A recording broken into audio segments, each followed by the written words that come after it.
आदाब नाज़रीन, क्या आपने कभी ये सोचा है कि आप अपनी दुकान पर बैठ करके आराम से कारोबार कर रहे हैं और तभी पुलिस का एक अमला आता है और आपसे ये कहता है कि मियाँ चलिए आप आतंकवादी हैं और आपके पास ढेर सारा असला है, जबकि आपको इस बात की तल्ला भी नहीं है, आपका कारोबार कुछ और है, लेकिन पुलिस का अमला आकर के आपको ले जाता है और फिर पुलिस थाने में आपको बंद कर देता है। 2 दिन बाद आपको आतंकवादियों के साथ मिले जुले रहने की आपको कॉन्स्पिरेसी का एक हिस्सेदार बता देता है और फिर उसके बाद आपको ले जाके आपकी ज़िंदगी जहन्नुम की तरह बना देता है, बल्कि यूँ कहूँगा कि जहन्नुम से बदतर आपकी ज़िंदगी बना दी जाती है और 9 साल तक आपको जेल में सड़ने के लिए फेंक दिया जाता है। 9 साल तक आप इंसाफ के लिए तमाम अदालतों के दरवाजे खटखटाते रहते हैं और जब इंसाफ मिलता है तो इंसाफ मिलने में 9 साल का वक्फा निकल जाता है। जी हाँ दोस्तों, आज की हम जो कहानी लेकर के आए हैं वो महाराष्ट्र नांदेड़ के रहने वाले मोहम्मद इरफान की है, जिसने 9 साल जेल में निकाल दिए। आतंकवाद के इल्ज़ाम में नांदेड़ में ये शख्स अपनी दुकान में बैठा हुआ था और नांदेड़ में इसकी एक शॉप हुआ करती थी बैटरी और इन्वर्टर्स की। पुलिस का ATS का जो अमला होता है वो आता है और कहता है कि क्या आपका नाम इरफान है? ये शख्स कहता है कि हाँ मेरा नाम इरफान है, तो हम ATS से हैं, आपको हमारी ऑफिस पर आना होगा वज़ीराबाद पर। इरफान परेशान होकर के अपने फैमिली मेम्बर्स को इस बात की तल्ला देता है।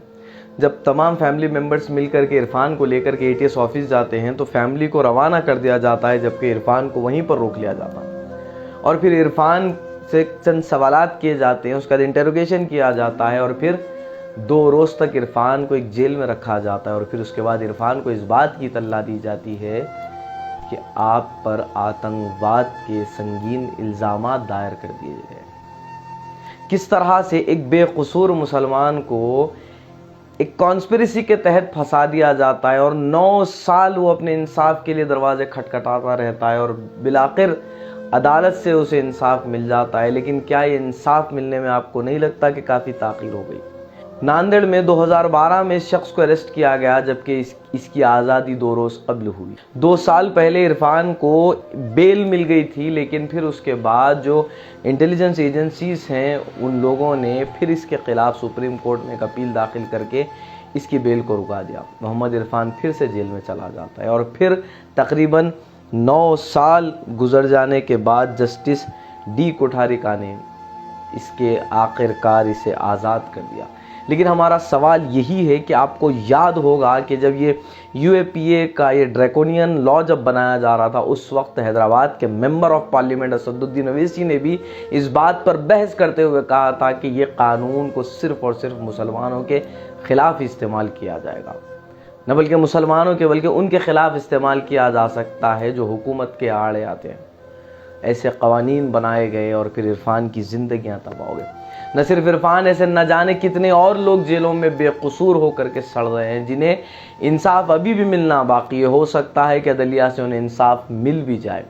मोहम्मद इरफान का ये जो मंज़र है, अगर आप उसकी ज़ुबानी सुनेंगे तो आपको समझ आएगा कि इस किस्म के मासूम शख्स पर किस तरह से संगीन धाराओं के तहत, जिसमें आर्म्स एक्ट लगा दिया गया, टेररिज्म एक्ट लगा दिया गया, बताया जाता है कि UAPA के तहत भी इन पर कई मुकदमा दर्ज किए गए।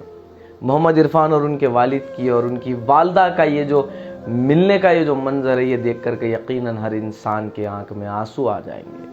मोहम्मद इरफान की ज़ुबानी सुनिए कि किस तरह उसे जेलों में टॉर्चर किया जाता था, किस तरह उसे मेंटली और फिजिकली असॉल्ट किया जाता था। आज इस बात का जवाब देने के लिए कोई नहीं। इंसाफ तो मिला, लेकिन इंसाफ मिलते मिलते जो रिश्तेदार थे वो दूर हो गए, जो पड़ोसी थे वो दूर हो गए। इस बात से डरने लगे कि हम इरफान के पास अगर जाएंगे तो फिर हमें भी कहीं टेररिस्ट समझ करके हमें भी अंदर ना कर दिया जाए। आइए देखते हैं ये नांदेड़ से ये ख़ास रिपोर्ट। ये 1 चैनल से हमने इसकी कोर्टेसी ली है, हम शुक्रगुजार हैं 1 चैनल वालों के। जी, उस वक्त मैं दुकान पर था अपनी, तो उस टाइम पे कुछ लोग आए जो सिविल ड्रेस पर थे। उन्होंने मुझसे बात की कि आपका नाम इरफान है क्या? मैं बोला हाँ मेरा नाम इरफान है। बाद में वो बोले कि हम ATS ऑफिस से आए हैं। मैं पूछा उनको ATS ऑफिस, मैंने पहचानता कौन है क्या है। बाद में बोले ATS यानी पुलिस ब्रांच जो आता है, तो उसी में से एक ब्रांच है वो। तो मैं फिर मेरे से बात हुई तो मैं बोला क्या है, कौन है? तो बोले आपसे हमको बात करना है। तो मतलब किस बारे में? तो हम आपको ये बाद में बताएंगे, आप हमारे पास पुलिस स्टेशन आ जाइए वज़ीराबाद पे। तो मेरे को समझ में नहीं आया कि आखिर बात क्या है। तो फिर मैं हमारे घर वालों को फ़ोन किया, फिर कुछ दोस्त वगैरह, तो फिर हम जो मिलकर ऑफिस में गए उधर, वहाँ जाके बात किए। तो वो लोग कुछ बोले नहीं, घर वालों सीधा बाहर हो गए और मुझे अंदर पकड़ के बिठा दिए। अब बिठा के मेरे से सिर्फ पूछताछ, यानी तुम क्या करने वाले थे, कहाँ गए थे, क्या कर रहे थे, जी ऐसी चीज़ पूछे जो मैं जानता ही नहीं। फिर मेरे को सीधा बिठा के एक कमरे में फिर रात में 9 बजे निकाले और लेकर चले गए औरंगाबाद। ऐसी सिचुएशन थी कि मैं समझ ही नहीं सका कि क्या हुआ। ये मेरे पास 2 दिन के बाद मुझे मालूम पड़ता है कि मुझे आतंकवाद घोषित किया गया है। यानी ऐसी चीज़ कि जो मैं ख्वाबों में भी नहीं सोच सकता था, वो मेरे सामने आ गई कि ये आतंकवाद क्या है। जबकि मैं अपनी दुकान पे बैठा हुआ था, ना मैं किसी को मारा, ना किसी को गाली दिया और ना किसी का नुकसान किया, फिर भी मुझे आज आतंकवाद कहा जा रहा है। तो फिर उसके बाद क्या हुआ, कैसा हुआ, बस सिर्फ एक कमरे में बैठे रहते थे। वो पुलिस आती है, ये पुलिस आती है, सवाल पूछती है, ऐसे सवाल पूछती है जो मैं जानता ही नहीं और जो मैं किया ही नहीं। तो बस इतनी परेशानी, इतना टॉर्चर था कि मैं बयान नहीं कर सकता। बस वैसे ही मेरे दिन निकल गए रिमांड में। उसके बाद फिर जेल के अंदर के दिन वही जिस तरह से चार्जशीट में ये डाले, इससे मालूम होता है कि इनका कहना था कि हम किसी को मारने की प्लानिंग बनाए हैं या फिर मारने वाले हैं। और कुछ जैसा इसमें आर्म्स एक्ट भी डाला गया हम पर, जो हम पर नहीं था। और दूसरी बहुत सी कॉन्फ्रेंसी वगैरह बताई गई है, ऐसी कॉन्फ्रेंसी जिसके अंदर मैं था भी नहीं और मुझे इसके बारे में पता भी नहीं। अब है दूसरे लोग, मैं जो लोग मेरे को एक्यूज़ बनाया गया, वो लोगों से मेरा कोई लेना देना ही नहीं। ऐसे लोगों से एक्यूज़ मेरे को बनाया गया, रिलेट यानी उनसे कनेक्शन बताया गया जो मैं कभी उनको देखा भी नहीं। ना मेरे पास कोई मोबाइल नंबर है, ना मेरा उनसे कोई कांटेक्ट है, मैं जानता नहीं, और उनको मेरा एक्यूज़ बनाया गया। हालांकि ये एकदम झूठा था। वहाँ पे मैं उनको बार बार कहता था कि मैं लोगों को नहीं पहचानता हूँ। फिर चार्जशीट के अंदर आता है तो फिर पता चलता है कि ये मेरा फला एक्यूज़ है। बस वही अब चार्जशीट में जो चला है उसी में चलता गया है। और आज ये नतीजा निकला है कि मैं जो कहता था फर्स्ट कि मैं किसी को नहीं पहचानता और मैं बेगुनाह हूँ, तो आज वो साबित हो चुका है। इसके बारे में तो मुझे कुछ गुमान भी नहीं था कि मैं बेल होने के बाद मैं वापस अंदर जाऊंगा।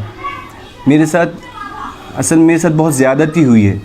ज़्यादती ये हुई कि जब सुप्रीम कोर्ट में अगर से बेल डालते हैं या बेल रिजेक्ट के लिए डालते हैं तो मुझे कुछ नोटिस मिलना चाहिए था। इसके लिए मेरा क़ानूनी हक़ है कि मैं अपना डिफेंस वकील अब खड़े कर सकूं। लेकिन ऐसा हुआ कि मुझे कोई नोटिस ही नहीं मिला। सिर्फ डायरेक्ट मेरे को जिस टाइम पे मैं कोर्ट जा रहा था, मेरे पास सिर्फ एक मैसेज आया, SMS आया और व्हाट्सअप आया कि भाई आपकी बेल रिजेक्ट हो चुकी है। तो मैं शॉक हो गया कि भाई कैसे हुआ, कि वो मैं हूँ, कौन है। फिर जब पढ़ के देखा तब मालूम पड़ा कि सुप्रीम कोर्ट से ऑर्डर आया है कि आपके पास स्टे आ गया है। अब स्टे क्यों आया है कि मैं भाग जाऊँगा। अगर से मुझे भागना होता, जिस टाइम पे मुझे यानी सिर्फ एक SMS यानी एक व्हाट्सअप के ऊपर मैं अपनी अरेस्टिंग दिया था, हो सकता तो मैं वहीं से भाग सकता था। मगर मेरे को मालूम है बेगुनाह हूँ, तो मैं खुद छुट्टी दे देना, छुट्टी दे के एप्लीकेशन लगा के उन्होंने बोला तुम्हारे बच्चे को तुम जाओ देखो, ऐसा कुछ नहीं बोल के ड्यू लगा कर मैं अपना बॉम्बे पे जाना, बॉम्बे से आना। मेरे को कोई तकलीफ नहीं हुई, मुझे ऐसा अपनी नज़र से नहीं देखा। वजह ये थी कि भाई हम तुम लोगों को देखे आए हैं, तुम्हारा माहौल अच्छा है, तुम्हारे बच्चे अच्छे हैं, ये सब तुम्हारे पे लगी, समझो एक ऐसी एक तकलीफ समझो जैसा एक आजमाइश है समझो। अल्लाह एक तो हमको बहुत बड़ा शौक पहुंच गया था उस टाइम पे, एकदम धक्का पहुंच गया था। ये चीज़ में ये बच्चा है ही नहीं, एकदम नॉर्मल बच्चा, कारोबार से आना जाना, किसके लेने में देने में नहीं। आज अल्हम्दुलिल्लाह देश के कानून ने, कोर्ट ने इसको बाज़त बरी कर दिया बच्चे को, तो हमको बहुत खुशी हुई। आज उसका सही मुकाम मिल गया उसको।